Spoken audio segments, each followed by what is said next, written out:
Isa mapagpalang araw muli sa inyong lahat. At sa araw na ito, tayo po ay muli mag-aaral ng salita ng Panginoon. At pag-uusapan po natin ang paksang faith in God, na matatagpuan po sa Hebrews chapter 11 verse 1. Pero bago natin talakayin ang paksang ito, ay samahan niyo po ako sa maikling panalangin ito. Dakilang Diyos, dakilang Ama, kami ay nagpupuri at nagpapasalamat sa iyong kabutihan sa amin, sapagkat kami ay hindi mo pinapabayaan sa bawat araw na kami ay nagigising at nagkakaroon ng kalakasan. Dalangin ko, Diyos, na tulungan mo kami na mapagtagumpayan ang hamon ng buhay, lalo't ngayon na mayroong kinakaharap ang aming bansa na mga pandemya tulad ng COVID-19. Ikaw, O Diyos, ang siyang mangunat. Ipagsanggalan mo kami sa mga itong sitwasyon. Patuloy, Panginoon, na pinagkakatiwala ko rin, Panginoon, ang mensaheng ito na aking ibabahagi, naway tumimo sa puso ng bawat isa at magamit sa pang-araw-araw na pamumuhay. Ikaw ang siyang magbigay ng kaalaman sa iyong lingkod, O Diyos. At nawa ang makita ang iyong kabutihan at ang iyong kagandahang loob sa amin. Pinagkakatiwala ko po ang lahat ng ito sa tanging pangalan ng Panginoong Hesukristo. Amen at Amen. Napakahalaga po na tayo po ay magkaroon ng kaalaman tungkol sa faith. Sapagkat, ang sabi po, faith is fundamental to Christian belief. Mangyari lamang po that we should live a life of faith. Hebrews chapter 10 verse 38. Ang sabi ay ganito, "But my righteous will live by faith, and if he shrinks back, I will not be pleased." Ibig sabihin po, tayo po ay dapat mamuhay ng may pananalig sa Diyos. Ayon sa salita ng Diyos, ang faith, sa Hebrews chapter 11 verse 1, it is the assurance and the substance of what we hope for. It is the substance and assurance of what we hope for. Pagtitiwala.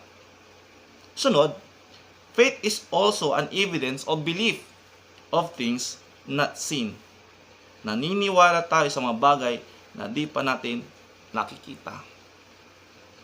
Faith also is a believing to the point of action. Naniniwala na mangyayari ang mga bagay na inaasahan natin. Faith is also to trust and to rely upon to God. Tandaan po natin na nangyayari ang mga bagay-bagay because of our faith.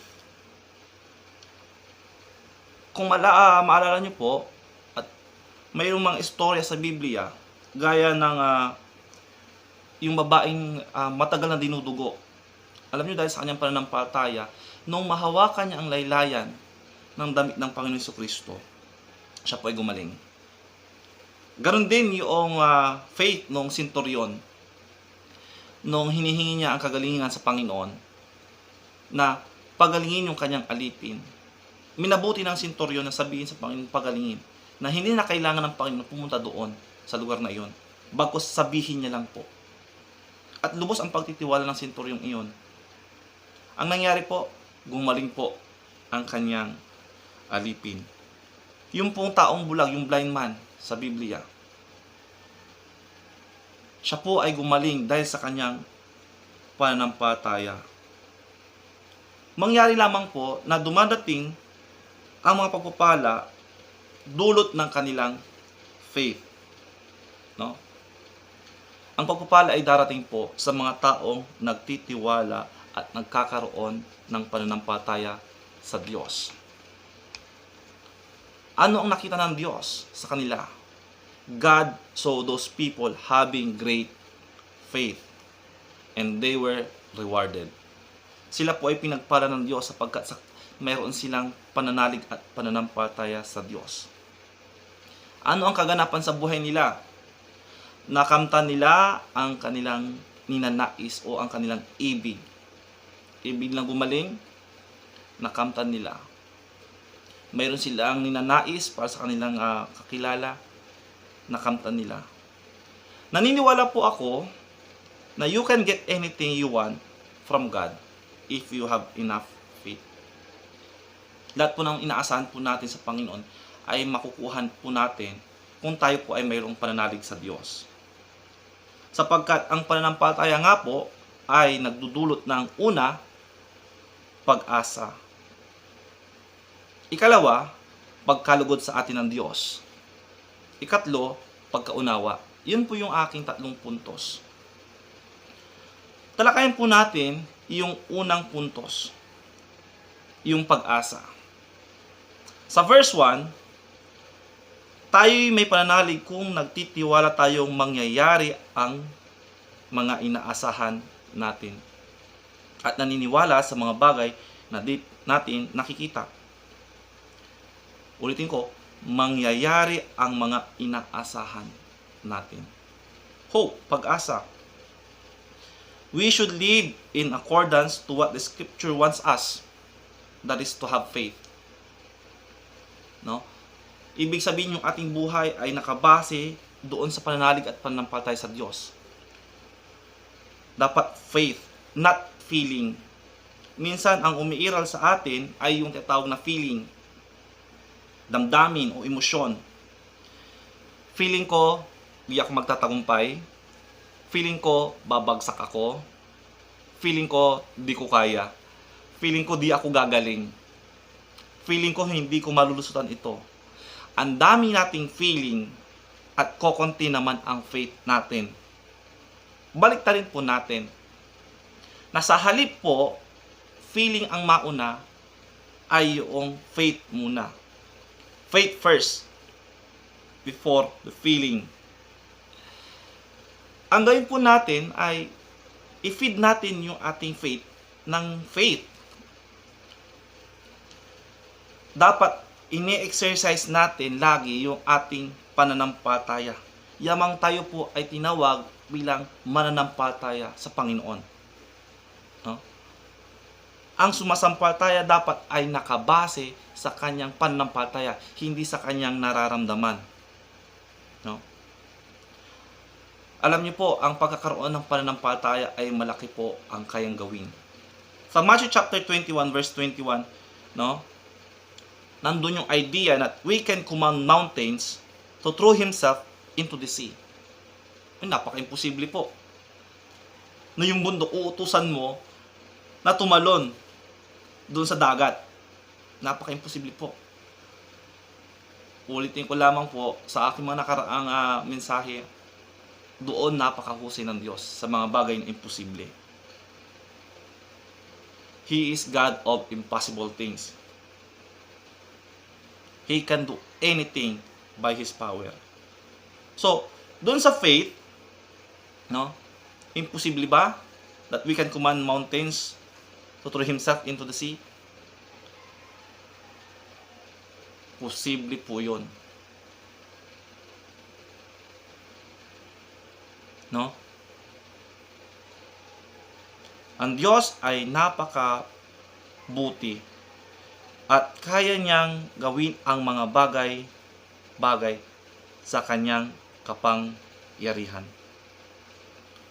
Sino ang gusto ng milagro? Alam nyo, kung gusto mo ng milagro at inanais mo na magkaroon ng milagro, ang unang gagawin mo ay maniwala sa ating pananampalataya sa Diyos. We can have the power to believe, not on what we can do or produce, but on how much can I believe. No? Ang milagro ay nakabase sa laki ng iyong pananampalataya. Hindi dahil sa kaya ng pangangatawan mo o kaya mong gawin, kundi kung anong kayang gawin ng iyong pananalig sa Diyos. For all things are possible to him that believeth. Ganun po kahusay ang Diyos. Faith and its power reside not on itself, but in the Almighty who can do all things. Ang faith po, ang kanyang kapangyarihan ay hindi doon sa faith mismo, kundi doon sa kayang gumawa ng lahat ng bagay. Ito ay ang Panginoon. Kaya tayo sasampa tayo sa Panginoon. I pray that may our faith be increased. At ito ang hinihingi sa atin ng Panginoon. No? Let us pray sa Panginoon na, Lord, increase my faith. No? Our faith grows by the use of faith. As long as ikaw ay nagnanampalataya sa Panginoon araw-araw at umaasa sa biyaya ng Panginoon, ang faith natin mas lalong lumalago. No? At habang lumalago yon, mas nagiging posible ang mga bagay. At nagiging makatotohanan ang mga bagay na inaasahan natin. Why? Because we have hope. Tayo ay mayroong inaasahan sa Panginoon. Pangalawa po, ang faith ay nagdudulot ng pagkalugod sa Diyos. Ang tinatawag na God's approval. Sa verse 2, at kinalulugdan ng Diyos ang mga tao noong una dahil sa kanilang pananalig sa Kanya. Ang mga taong sumasampalataya sa Panginoon ay kinalulugdan ng Diyos. Kaya habang tayo ay sumasampalataya sa Panginoon, mas lalong nabe-bless at natutuwa ang Diyos sa atin. Sapagkat nalalaman ng Diyos na tayo umaasa sa Kanya at hindi sa ating sariling kakayanan. Kabaliktaran po, that if we don't have faith, God is not pleased. Sa Hebrews chapter 11 verse 6, ang sabi po ay, and without faith, it is impossible to please God, because anyone who comes to Him must believe that He exists and that He rewards those who earnestly seek Him. Tandaan po natin that there can be no dealing with the invisible God unless there is absolute faith. Nagkakaroon po tayo ng ugnayan sa Panginoon dahil sa ating pananampalataya sa Diyos. At dahil doon, nagkakaroon po tayo ng mga bagay-bagay at nangyayari po ang ating mga inaasahan. At doon natin nararanasan ang kabutihan ng Diyos, ang plano ng Diyos sa buhay natin. Ang gawin lang po natin ay sumampalataya at magtiwala sa Kanya. Faith should be exercised in our lives. We must believe in His reality even though He is unseen. Dapat maniwala sa Panginoon. Alam niyo, napakapal po ng mga tao naniniwala sa Diyos kahit hindi pa siya nakikita. But we must believe more than the fact that eyes can see. Alam niyo, ang faith napakahalaga po sa ating buhay. At dapat ipamuhay po natin. Karaniwan po kasi ngayon, namumuhay ayon sa nakikita ng kanilang paningin. Kabaligtaran po sa Biblia. Ang sabi ng Bible, for we live by faith, not by sight. Napakadami na po kasi sa panahon ngayon ang tinatawag na Thomas. Kailan si Thomas? Siya yung tinatawag na unless I see. Unless I see. Bakit? Unless I see, saka ako maniniwala. Naniwala si Tomas nung nakita niya mismo ang Panginoon. Yung kanyang sugat, yung butas ng pinagpakuan. Nung hindi niya nakita yon, ay siya ay nagdududa. Unless I see. Maraming tao ngayon ang tinatawag na ganyan. Unless I see, saka ako maniniwala. Higit na kinalulugdan ng Diyos ang mga taong mayroong pananalig sa Kanya. Nagtitiwala na magagawa ng Diyos ang mga imposibleng bagay. We must believe and have confidence in the Word of God, which is the absolute truth. Constant even though circumstances seems to be hard. Anong gagawin po natin ngayon? Sa sobrang dami po ng problema na mayroon sa bansa natin.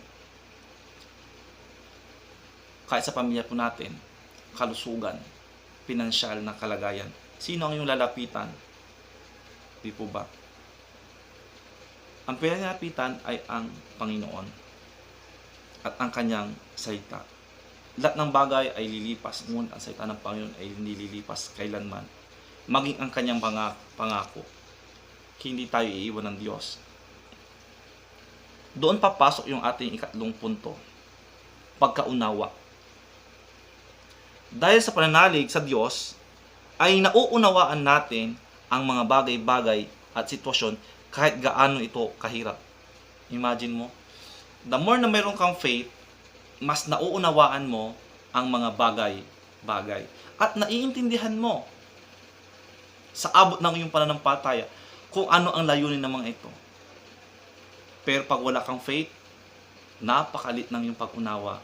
At karaniwan, sinisisi sa Panginoon ang mga nangyayari sa kanilang buhay.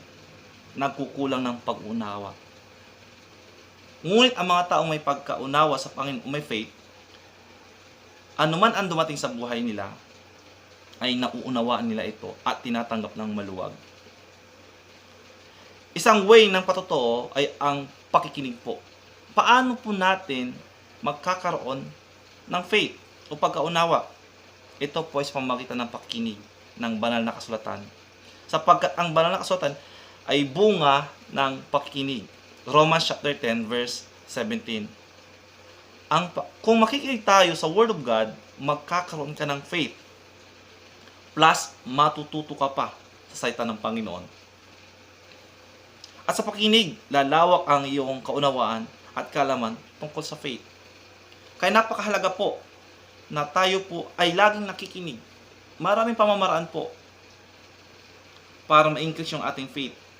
Pwede tayo magkaroon ng ating personal devotion, pananalangin, pakikinig ng mga mensahe, buhat sa mga lingkod ng Diyos,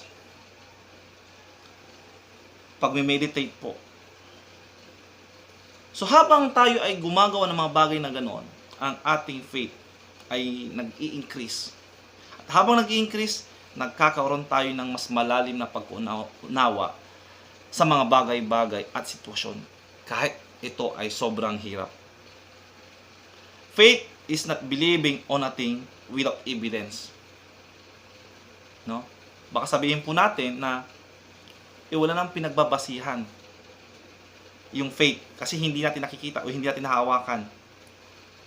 Ang karaniwang interpretasyon sa faith ay naniniwala ka lang na walang basihan ang may faith. On the contrary, ang faith is rest upon the best of evidence. Ang faith po, mas nakabase talaga siya doon sa pinaka-the best na evidence. Ano po yon? Yung tinatawag na Word of God. Diba? Ano ba ang Word of God? Word of God is absolute truth. Kung ang faith natin ay sinasabi natin na walang basihan, nagkakamali po kayo. Sapagkat ang basihan po ng faith ay doon sa tinatawag na absolute truth. Iyon po ay ang Word of God. So, an act of faith denotes a manifestation of true intelligence. Sapagkat nagtitiwala tayo sa bagay na nakabase sa salita ng Diyos. At may tuturing ka na highly intellectual person. Imagine nyo, paano ka maniniwala sa isang bagay na hindi mo pa napakinggan? Diba? Paano ka maniniwala sa isang bagay na hindi mo pa nakikita? Ibig sabihin, mas mataas ang iyong mentalidad. Naalala niyo yung bulag sa Biblia, no? Sa Mark chapter 10, bulag siya. Diba? Pero dahil sa kanyang pananalig sa Diyos, siya po ay nakakita. Dahil sa kanyang faith. Kabaligtaran naman po, sa panahon ngayon, maraming tao ang hindi bulag. Pero walang pagtitiwala sa Diyos. They are spiritually blind. Diba? Mukhang mas mapal pa nga yung bulag sa atin. Sapagkat mas maliwanag niyang nakikita ang kayang gawin ng Diyos.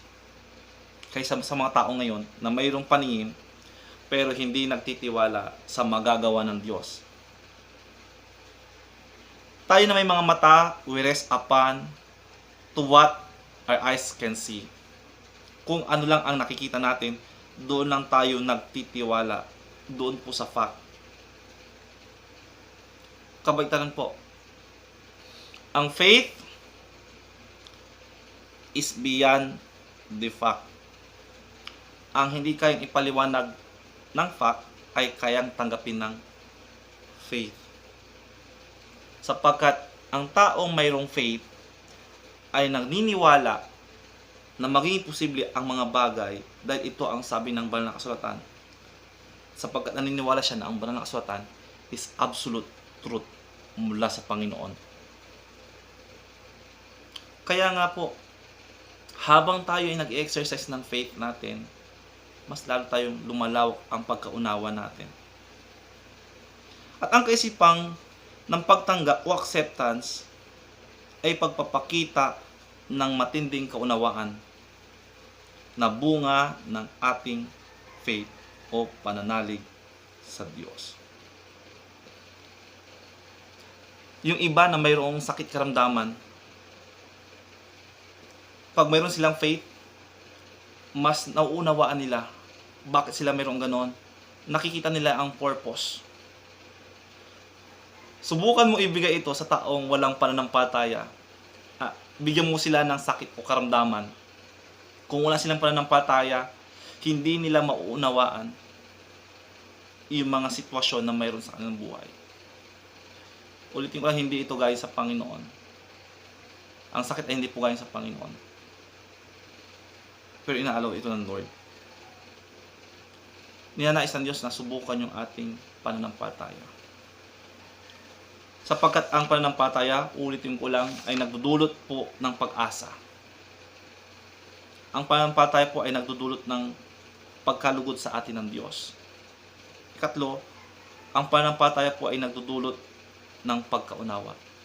Kaya hayaan po natin na ang ating buhay ay punuin ng Diyos ng pananampalataya. At yung ating buhay ay magmanifesto yung totoong pananampalataya.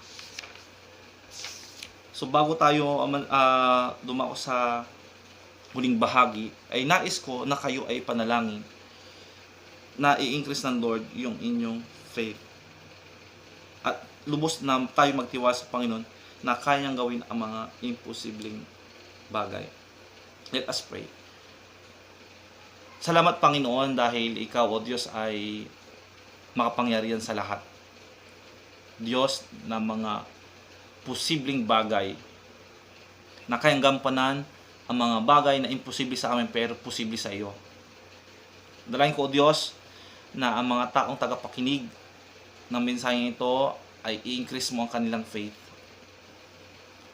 Palakihin ang kanilang pananalig, palaganapin ang kanilang pananampalataya at umasa sa iyong kapangyarihan. Dalangin ko rin, O Diyos, na iwaksi mo, Panginoon, ang mga pagdududa sa buhay namin. Na ang aming buhay ay magtiwala at sumandig sa katotohanan ayon sa salita ng Panginoon. Dalangin ko rin, O Diyos, na kami ay mas lalo pang lumalim sa iyong salita.